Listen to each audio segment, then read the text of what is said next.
Bismillahirrahmanirrahim.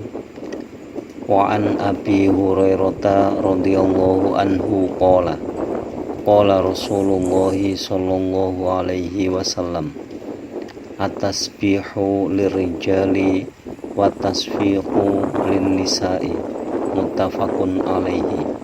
Zada Muslimun fi sholati. Wa an Abi Hurairah, lan kacerita saking sahabat Abi Hurairah radhiyallahu muga-muga ngrindani Allahu sapa Allah anhu ing Abi Hurairah. Qala matur sapa sahabat Abi Hurairah, qala dawuh sapa Rasulullah sallallahu alaihi wasallam, Rasulullah sallallahu mugi paring rahmat ta'zim Allahu sapa Allah alaihi ing atase Rasulullah wassalama lan rahmat keselamatan. Rupane dawuh at-tasbihu lirijali wa tasfiqu lin-nisa'i. At-tasbihu utawi maca tasbih lirijali iku keduwe wong lanang. Wa tasfiqu lan utawi tepuk tangan iku lin-nisa'i keduwe wong wadon. Muttafaqun padha sepakat sapa Imam Bukhari Muslim alaihi ing atase hadis. Zada nambahi Muslimun sapa Imam Muslim. Rupane zada fi sholati ing dalem salat. Hadis riwayat dari Imam Bukhari dan Muslim ini dari sahabat Abi Hurairah radhiyallahu anhu yang berkata bahwa Rasulullah Shallallahu alaihi wasallam bersabda, membaca tasbih atau membaca subhanallah itu bagi laki-laki, sedangkan bagi perempuan itu menepuk tangan dalam sholat. Apa maksudnya membaca tasbih bagi laki-laki dan menepuk tangan bagi perempuan? Yaitu ketika mendapati seorang imam itu lupa melakukan sunat abad sholat. Jadi yang sunat abad sholat ataupun rukunnya sholat harus diingatkan dengan membaca tasbih bagi laki-laki, menepuk tangan bagi perempuan. Nah, misalkan kok imam tidak faham dengan bacaan tasbih tadi dan tepuk tangan tadi, misalkan yang dilupakan itu rukunnya sholat, ya otomatis sholatnya batal. Bagi makmum yang mengetahui hal itu, segera memisahkan diri dari jamaah. Tapi kalau yang dilupakan itu sunat abad sholat, ya sebagai makmum harus tetap mengikuti imam.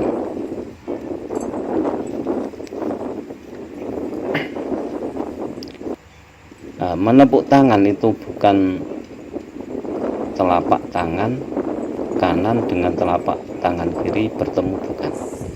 Tapi telapak tangan kanan itu dipukulkan ke punggung tangan kiri. Bukan seperti tepuk tangan ketika nonton sepak bola ataupun pertandingan lainnya, bukan. Itu namanya at-tasbih. Wa an Aliyin radhiyallahu anhu qala kana li ma'a Rasulillahi sallallahu alaihi wasallam madkholani fakuntu idza ataituhu wa huwa yusolli tanahnahali. Rawahu an-Nasa'i wa Ibnu Majah. Wa an Aliyin, lan kacerita saking Sayyidina Ali radhiyallahu muga-muga ngrindani Allahu sapa Allah anhu ing Sayyidina Ali. Qala matur sapa Sayyidina Ali, kana ono iku li keduwe ingsun ma'a Rasulillahi sallallahu alaihi wasallam semertane Rasulullah sallallahu alaihi wasallam. Salam mugi paring rahmat ta'zim Allah sapa Allah alaihi ing atase Rasulullah wasallama lan rahmat keselamatan. Apa madkholani waktu manjing loro. Fakuntu mongko ana sapa ingsun. Iku idza ataitu nalikane teka sapa ingsun. Hu ing Rasulullah. Wa huwa hale utawi Rasulullah yusolli iku salat sapa Rasulullah. Tanah naha mongko dehem sapa Rasulullah li krana ingsun.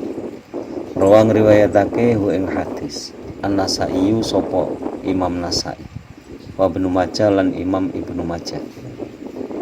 Hadis riwayat Imam Nasai dan Imam Ibnu Majah ini dari Sayyidina Ali radhiyallahu anhu. Sayyidina Ali radhiyallahu anhu berkata bahwa saya itu mempunyai 2 waktu untuk menghadap Rasulullah sallallahu alaihi wasallam. Lalu ketika saya mendatangi Rasulullah dan kala itu Rasulullah sallallahu alaihi wasallam sedang sholat, maka beliau berdehem kepadaku. Jadi Rasulullah ketika sholat, terus ada Sayyidina Ali mau menemuinya, Rasulullah itu dehem. Jadi menunjukkan bahwa Rasulullah itu sholat. Nah, dari hal ini menunjukkan bahwa ketika sholat memberi tanda tamu yang datang dengan dehem itu boleh. Yang tidak boleh itu mengeluarkan suara manusia. Misalkan ada tamu mengucapkan salam assalamualaikum, dijawab waalaikumsalam juga tidak boleh. Atau dengan ucapan tunggu ya tetap tidak boleh. Kalau dehem boleh. Ini hadisnya. Wa ani Ibnu Umar radhiyallahu anhuma qala qultu li Bilalin kaifa ra'aitun nabiyya sallallahu alaihi wasallam yarudda alaihim hina yusallimuna alaihi wa huwa yusolli. Qala yaqulu hakadha wa basata kaffahu.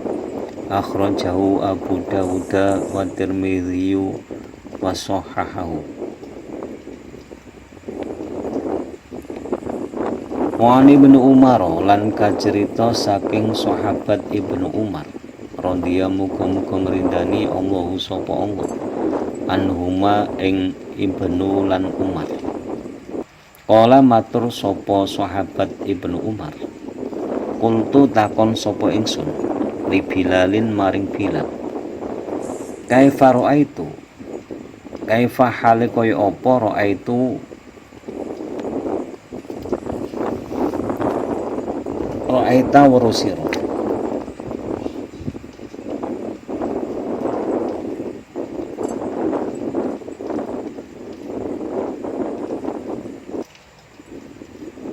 An-Nabiyya sallallahu alaihi wasallam ing Kanjeng Nabi Muhammad sallallahu alaihi wasallam yarudda kang jawab sapa Kanjeng Nabi alaihim ing atase wong akeh hina yusallimuna ing dalem nalikane uluk salam sapa wong akeh alaihi ing atase Kanjeng Nabi. Wa huwa hale utawi Kanjeng Nabi yusolli iku wong kang salat. Kala jawab sapa Bilal, yaqulu dawuh sapa Rasulullah hakadha ing mengkene. Wa basato lan beber sapa Rasulullah kafahu ing epek-epeke Rasulullah. Akhraja ngriwayatake hu ing hadis Abu Dawud sapa Imam Abu Dawud wa Tirmidzi lan Imam Tirmidzi. Wa sahahalan benerake sapa Imam Tirmidzi hu ing hadis.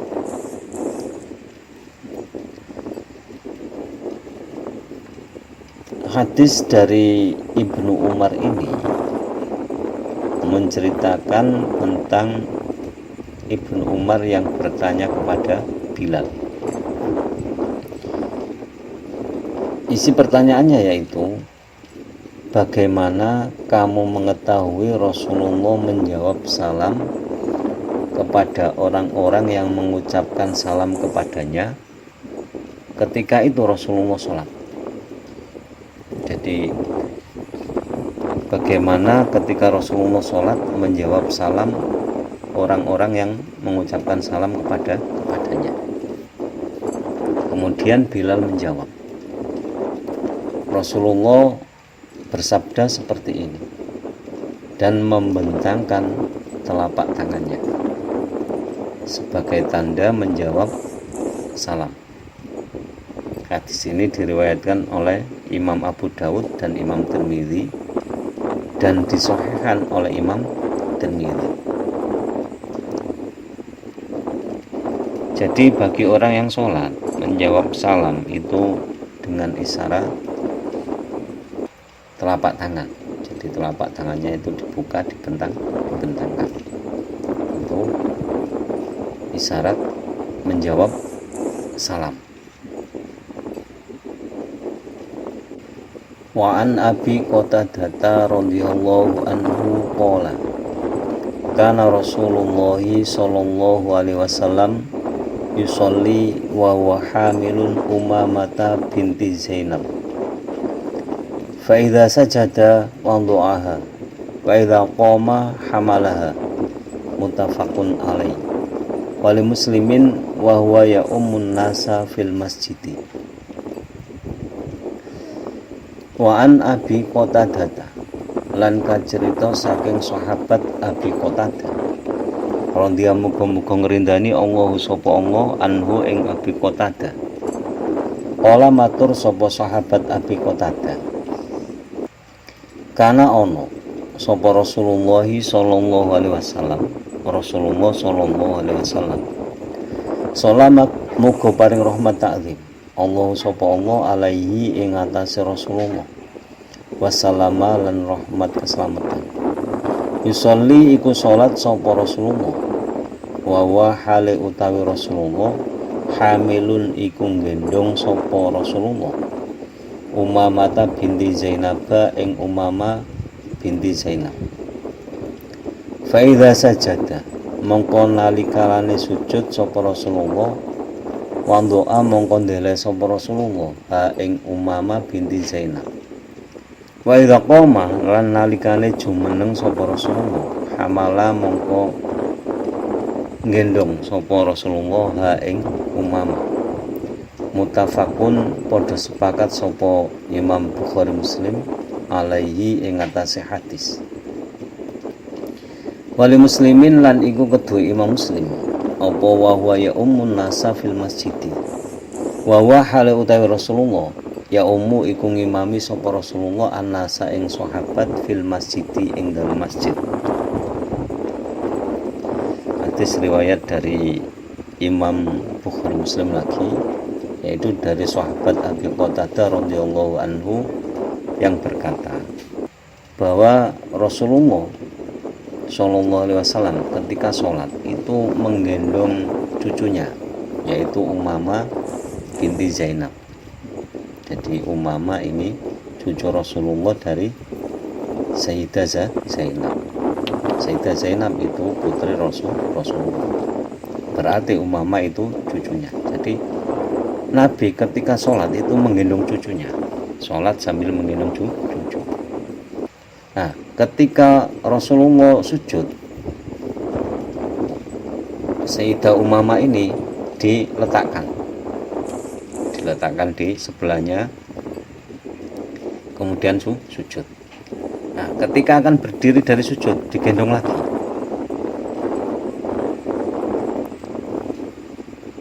Nah, Imam Muslim, dalam riwayat Imam Muslim, Rasulullah ketika itu mengimami para sahabat di masjid.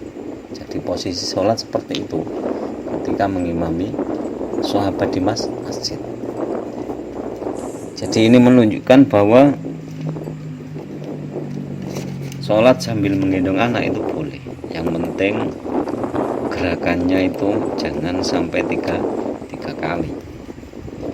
Otomatis kalau gerakan 3 kali di luar gerakan sholat, ya otomatis sholatnya batal. Wa an Abi Hurairah radhiyallahu anhu qala qala Rasulullah sallallahu alaihi wasallam uqtulu al aswadaini fi sholati al hayyata wal aqraba akhrajahul arba'atu wa sahahahu Ibnu Hibban. Wan Abi Hurairah lan kacerita saking sahabat Abi Hurairah Rondia muga-muga ngrindani Allah sapa Allah anhu ing Abi Hurairah.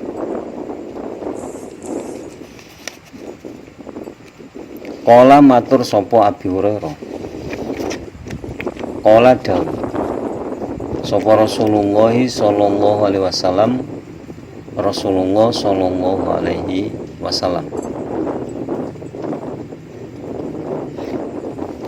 Salamu kibaring rahmat takdim Allah sapa Allah alaihi ing atase Rasulullah wasallama lan rahmat keselamatan. Rupane dawuh uqtulu al aswadaini fi sholati ila akhirih. Uqtulu padha matenono sira kabeh al aswadaini ing hewan ireng loro fi sholati ing dalam salat. Al hayyata rupane ula wal akroba lan kala jengking. Akhrajang riwayatake ing hadis al arbaatu sapa imam papat. Wa sahahalan benerake ing hadis Ibnu Hibban sapa imam Ibnu Hibban. Jadi riwayat dari Abi Hurairah radhiyallahu anhu berkata bahwa Rasulullah sallallahu alaihi wasallam bersabda. Isi sabdanya itu Rasulullah menyuruh membunuh dua hewan hitam, yaitu dua binatang hitam, sekalipun di saat sholat, yaitu ular dan kalajengking. Jadi ini sunnah ketika kita bertemu ular disuruh membunuh. Ketika bertemu kalajengking ya disuruh membunuh. Meskipun dalam sholat. Jadi ular dan kalajengking boleh dibunuh. Dan bagaimana kalau tidak dibunuh ya tidak apa-apa. Tapi perintah Rasulullah adalah sunnah dilakukan. Jadi kalau ketemu ular atau kalajengking boleh dibunuh. Hadis ini riwayat dari Imam 4 dan disahihkan oleh Imam Ibnu Hibban. Ini demikian bagian akhir dari syarat-syarat sholat, dan penjelasan tadi itu menjelaskan tentang hal-hal yang dilakukan ketika sholat. Jadi hal-hal yang boleh dilakukan ketika sholat itu apa saja, seperti dehem tadi dan sebagainya. Jadi kurang lebihnya mohon maaf. Semoga lantaran ngaji ini kita diberi tambahan ilmu oleh Allah, ilmu yang disertai hidayah. Semakin hari semakin bertambah ilmu dan hidayah, dan semoga guru-guru kita, orang-orang tua kita senantiasa dirahmati oleh Allah Subhanahu wa taala. Dan semoga dalam menjelaskan hadis ini dan sebagainya mendapat kemakluman dari Rasulullah SAW, dan semoga kita kelak mendapatkan syafaat dari Rasulullah Muhammad SAW. Akhirul kalam, ihdinas siratal mustaqim, wallahul muwaffiq ila aqwamit thoriq. Wassalamualaikum warahmatullahi wabarakatuh.